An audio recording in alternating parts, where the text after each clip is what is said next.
Okay, Assalamualaikum warahmatullahi wabarakatuh dan selamat pagi. Untuk kelas pada pagi ini, pembentangan poster menggunakan aplikasi PowerPoint. Sebagaimana caranya kita membuat pembentangan poster, pertama sekali kita buka dalam komputer PowerPoint.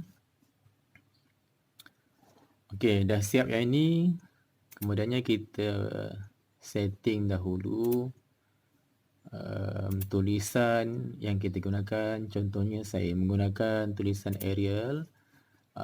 Font ini perlu dikecilkan 18-14 sesuai lah, sebab kita nak buat untuk penulisan bagi memenuhkan ruangan satu page ini penuh. Okey, jadi kita tak boleh tulis secara besar. Ini bukan pembentangan PowerPoint, tetapi ini adalah pembentangan satu muka surat sahaja untuk semua maklumat yang kita masukkan dalam satu muka surat ni. So ini kita naikkan ke atas dan kita tulislah. Yang pertama perlu masukkan tajuk ataupun soalan. So soalan ini adalah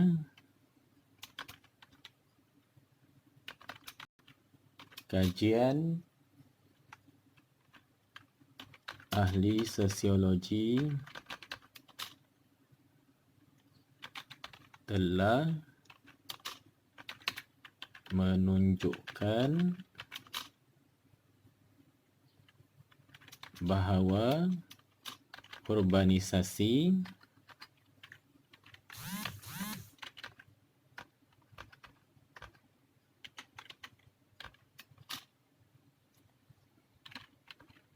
banyak mewujudkan impak ke atas masyarakat. Bincangkan.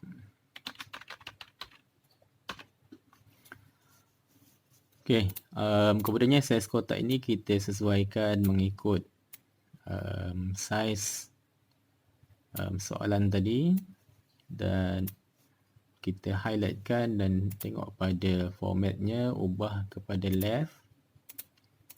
Okey.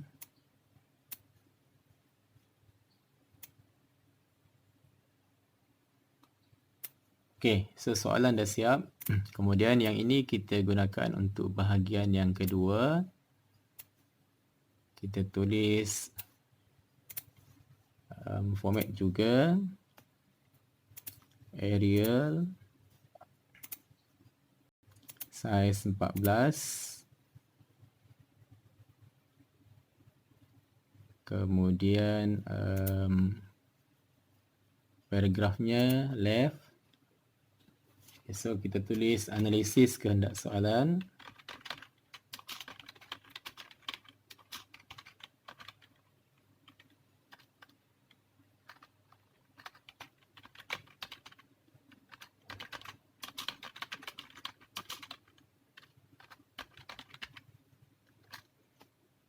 Okey, ada 4 perkara yang perlu dimasukkan. Yang pertama, bentuk soalan. Yang kedua, isu. Yang ketiga, skop. Dan yang keempat, skema jawapan. Okey, bentuk soalan ni seperti mana yang kita bincangkan dalam kelas, ada dua jenis. Iaitu tengok pada perkataan bincangkan berada di mana. Kalau bincangkan ini berada di belakang, jadi bermaksud kita perlu menganalisis kehendak soalan ini keseluruhannya, pernyataan ini keseluruhannya untuk kita mengenal pasti kehendak soalan. Jadi bentuknya ialah kata tugas,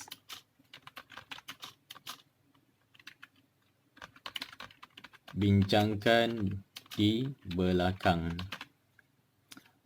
Dan satu lagi bentuk soalan ialah kata tugasnya berada di tengah ataupun di hadapan. Contohnya saya ubah soalan ini, bincangkan impak urbanisasi ke atas masyarakat. Jadi bermaksud bahawa hanya selepas perkataan bincangkan itu sahaja yang ada kehendak soalan.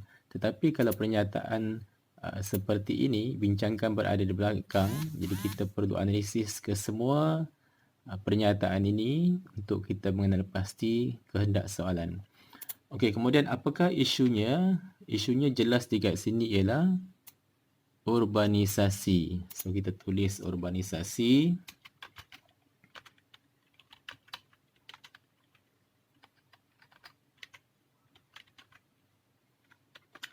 Okey, skopnya. Skop soalan biasa ada satu dan biasa juga ada dua. Dalam soalan ini, jelas kehendaknya ialah impak.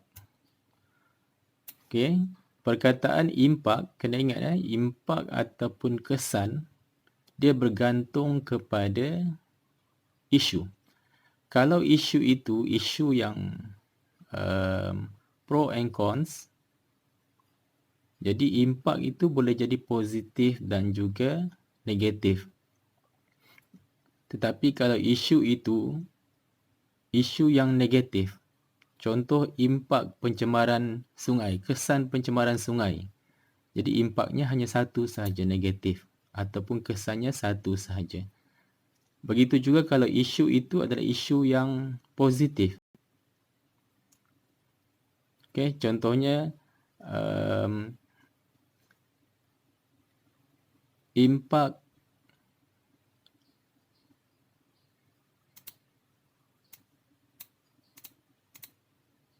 ekonomi ke atas masyarakat ataupun impak ke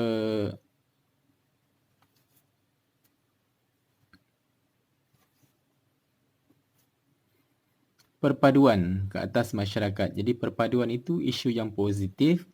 Jadi impaknya hanyalah positif saja. Jadi kalau isu yang ini, urbanisasi ni kita ada pro and cons. Jadi impaknya boleh jadi impak yang positif ataupun kesan yang positif, dan boleh jadi juga impak yang negatif, kesan yang negatif.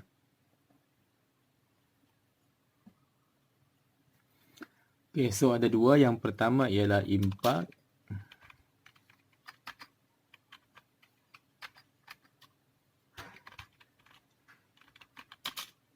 positif, dan yang kedua impak negatif. Okey, skema jawapan. Apabila skema jawapan skopnya ada dua, jadi skema jawapannya 3 tambah 2. Jadi 3A, A itu bahagian lah, ya. 3A tambah 2B, B itu yang skop yang kedua, ataupun 2A tambah 3B. Okey, jadi oleh kerana format ini dia dalam bentuk tulisan ini menggunakan tulisan grey, jadi kita tukar kepada warna hitam. Okey, so dah siap. Kemudiannya copy, kita nak buat kotak baru. Kita boleh buat kotak baru, boleh pergi ke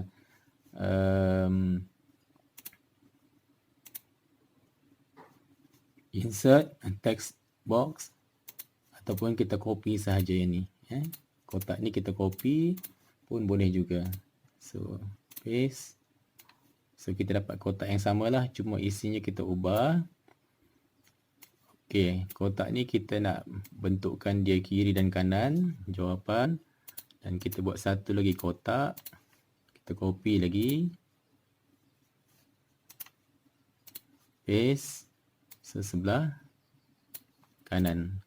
Jadi jawapannya boleh rujuk kepada jawapan yang kita dah saya rasa semua pelajar dah ambil gambar dan juga photostat skema jawapan. So ambil sahaja daripada skema jawapan tu. So yang pertama ialah impak A ialah impak positif.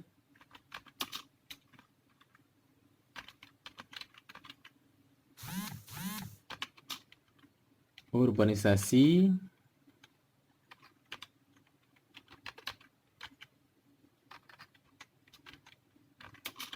ke atas masyarakat. Jadi untuk memudahkan kita memahami skop ini, kita jangan buat yang ringkas saja, kita kena buat ayat yang penuh. Impak positif urbanisasi ke atas masyarakat. Okay, kita copy saja ayatnya. Impak negatif urbanisasi ke atas masyarakat. Okay, kita tulis jawapannya. 1 ialah mutu pendidikan meningkat.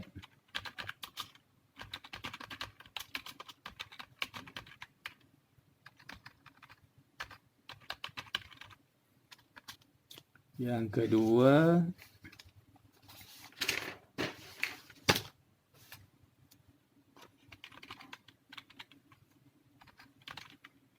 tahap kesihatan bertambah baik. Yang ketiga, kemudahan infrastruktur.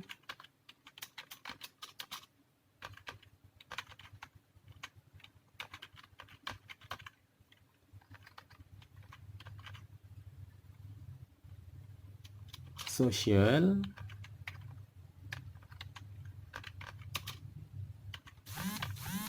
diperluaskan. Yang keempat, peluang pekerjaan bertambah. So ini adalah idea-idea yang diterima dalam skema jawapan, sebab jawapan kita mestilah sama dengan skema jawapan. So ini adalah idea yang diterima. Untuk bahagian B, impak negatif urbanisasi ke atas masyarakat. Yang pertama, masalah setinggan.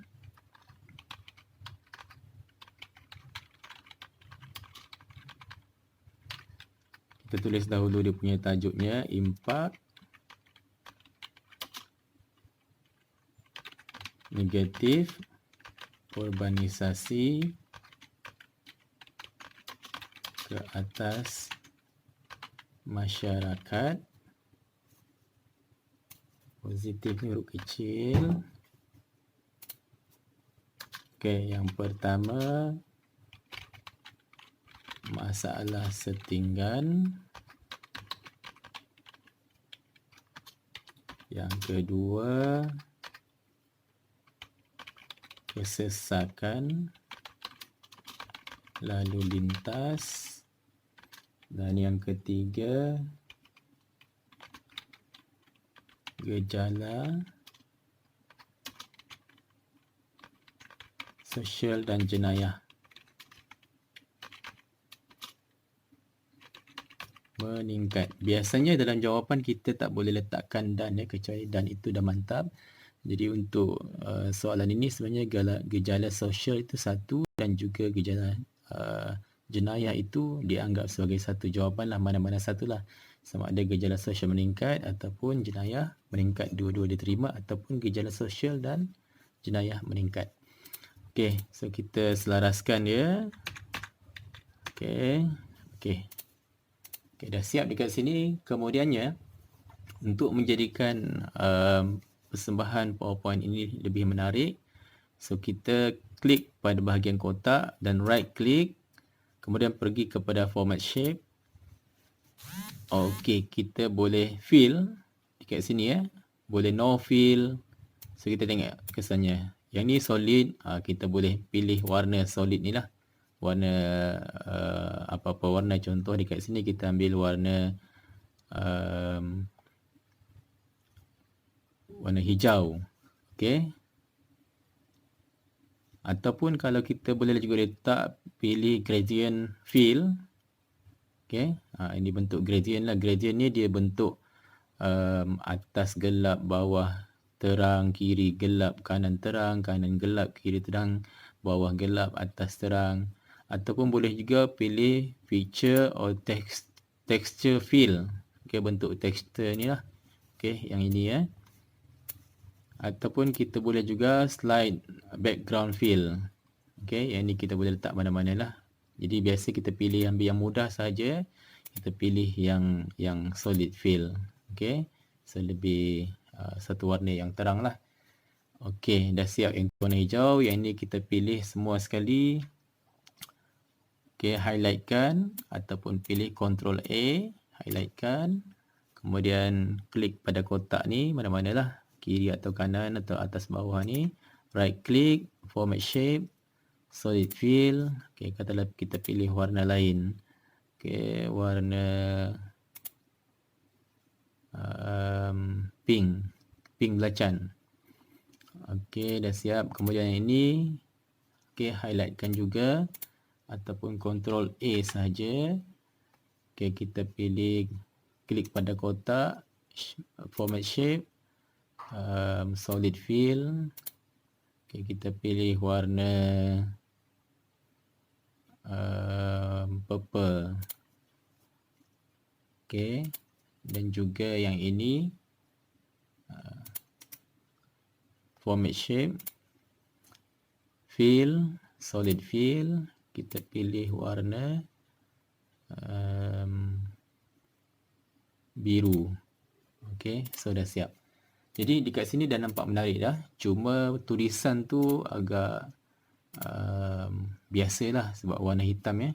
Jadi kita boleh ubah tulisan ini, pergi kepada format, home.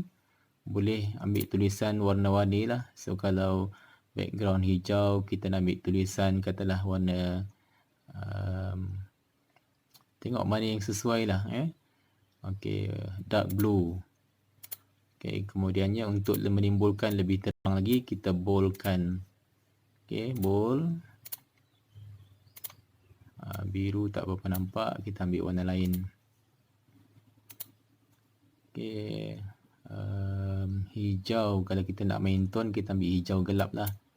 Okey, tak nampak juga, so kita ambil warna lain. Warna merah, dark red. Okey,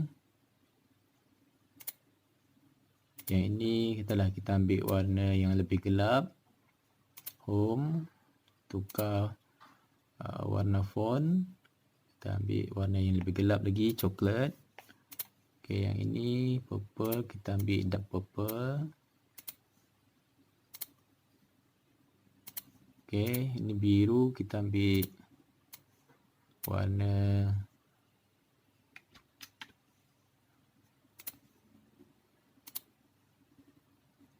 okey, ini dah nampak jelas dah. Okey, tadi tu kita highlightkan, kita boldkan supaya lebih timbul.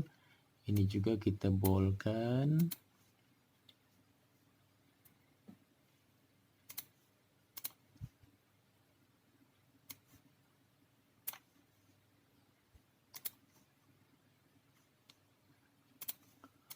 Okey, dekat sini nampak macam tak cantik. Dekat sini kita ubahlah. Ubah hijau ni ya, format shape. Ambil hijau yang lebih terang. So kita dekat sini kita ambil warna font warna hijau juga, hijau yang lebih pekat lah. Okey, so dah siap. So yang ni kita boleh ubah lah. Ubah, tekan arrow kiri ke atas, apa semualah, supaya nampak dia nampak lebih cantik, lebih seragam. Okey, kita boleh ubah sesuai lah. Okey, so dah siap dekat sini. So kalau kita ini, maklumat ni dah lengkap. Okey, ini saya nak centerkan.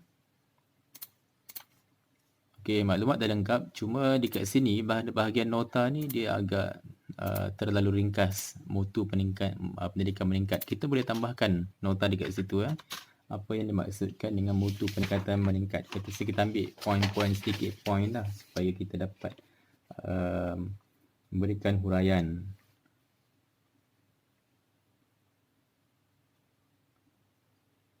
Okey, bagaimana mutu peningkatan meningkat itu apa? Bagaimana mutu pendidikan meningkat melalui organisasi?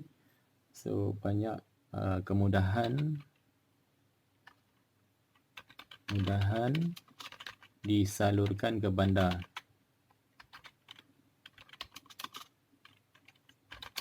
So, ada banyak lagi lah huraian yang kita boleh masukkan ya. Ini ringkas saja.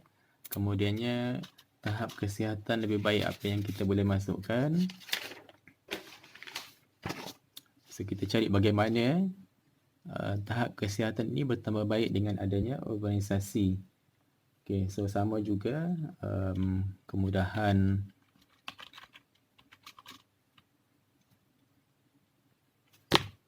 hospital,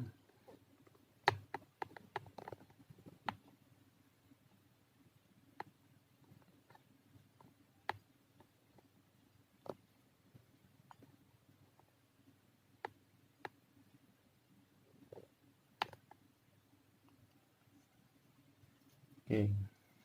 Kemudahan hospital,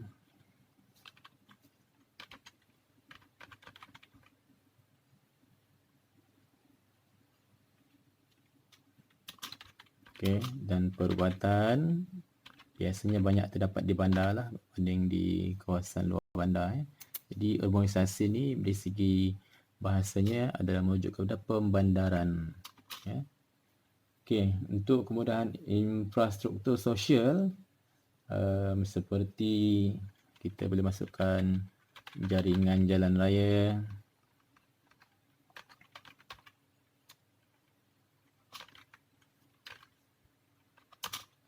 perhubungan,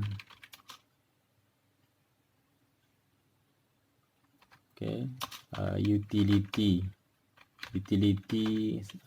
seperti air, kemudahan air, kemudahan elektrik dan sebagainya. Okey, sambungannya tiada peluang pekerjaan.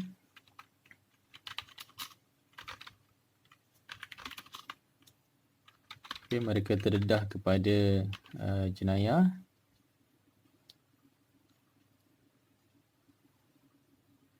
Dan juga di kawasan bandar ni banyak pusat-pusat hiburan. Okay, pusat hiburan. Jadi ini yang menyebabkan gejala sosial dan juga jenayah meningkat. So kita ringkaskan saja macam ni. So kita padatkan supaya nampak lebih cantik. Ini pun sama. Okey, so dah siap bahagian ni. Jadi kita kemudiannya kalau nak nampak lagi cantik lagi, kita letakkan background gambar. So kita boleh pergi ke mana-mana kita tengok di internet, gambar apa-apa je lah kita type yang kita suka nak letak pantai. Okey. Okay, kita sambung lagi video tadi. Sambungan. Okay, katalah saya ambil gambar ni okay, Kuala Lumpur. Okay, saya copy saja. Right click. Copy image. Okay. Kemudian kita pergi kepada PowerPoint tadi. Dan kita right click, paste.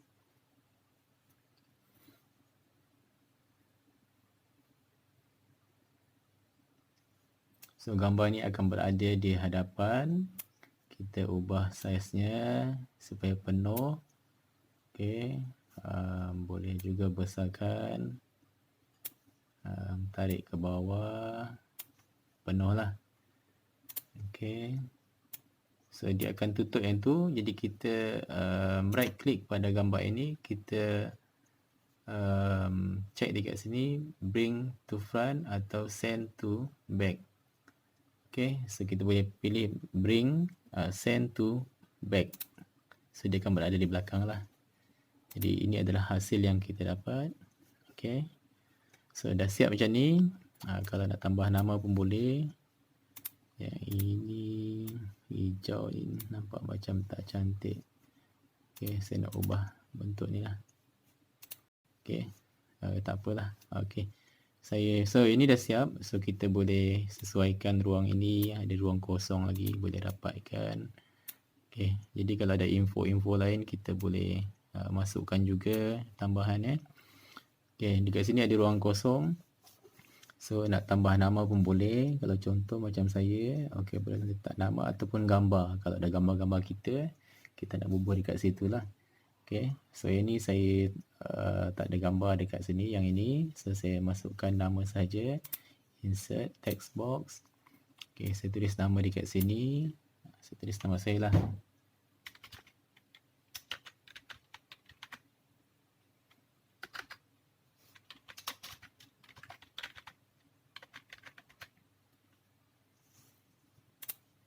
Okey, oleh kerana tak nampak, jadi kita highlightkan. Ctrl A, kita ubah tulisan warna. Mungkin warna yang jelas, warna apa yang sesuai. Okey, kita tengok warna putih. Okey, so warna putih. Nampak jelas Okey, kita kejapkan kotaknya. So, kita nak bagi jelas lagi. Ctrl A. Dan kita boldkan supaya lebih timbul. Okey, dia turun ke bawah. So, kita tarik kotak ni sedikit. Okey, so nak bagi jelas, nak mana nak letak, kita boleh adjust ke mana-mana lah. Letak sini boleh, letak di bawah pun boleh. Okey, nak ubah color tulisan lain, warna apa yang sesuai. Okey, katalah kita letak warna blue black, warna purple, warna kuning, warna beige, warna merah. Kalau ikutkan feng shui Cina, nama tak boleh tulis warna merah, petanda baik, petanda tak baik. So kita tak buat lah petanda warna merah ni, kita ambil warna lain lah. Bukan percaya, tapi itu kita menghormatilah kepercayaan rakan-rakan kita yang berbangsa Cina. So kita ambil katalah tulisan ni warna kuning. Okey, so dah siap. Bila pada part ini, kemudiannya kita save as. Okey, ada formats dekat sini Okey. Okey, pilih dekat bawah ni. Okey, katalah ini saya letak PP2. PP2. Okey, so saya letak cari JPEG JPEG. Okey, mana JPEG? Okey, JPEG file interchange format. Okey, so kita ambil ni, sediakan dalam bentuk gambar lah. Okey, so format PP2 saya simpan dekat file saya. Okey, itu PP1, save. Okey, ini current slide je lah. Okey, kalau every slide tu kalau banyak, ini kalau current slide only. Okey, ini dah siap. Kemudian yang ini juga kita save as sebagai PowerPoint presentation. Okey, PP2. Okey, so ini bentuk format PowerPoint. Okey, so dah siap slide kita. Kita boleh tutup. Okey, so kita tengok hasilnya. Pergi kepada my computer. Okey, so dekat sini dah nampak Okey, PP2 gambar. Okey, dah set gambarnya. Yang ini adalah PowerPoint. Okey. Jadi ini boleh hantar pergi kepada Google Classroom. Okey, classwork saya bentangan poster yang kedua, saya nak edit yang ini. So saya tambahkan dekat sini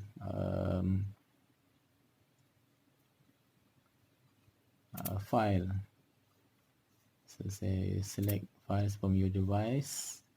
Tadi PP2, saya yang pertama ialah PowerPoint. Okey, add more files. Kemudian yang gambar. Okey, upload.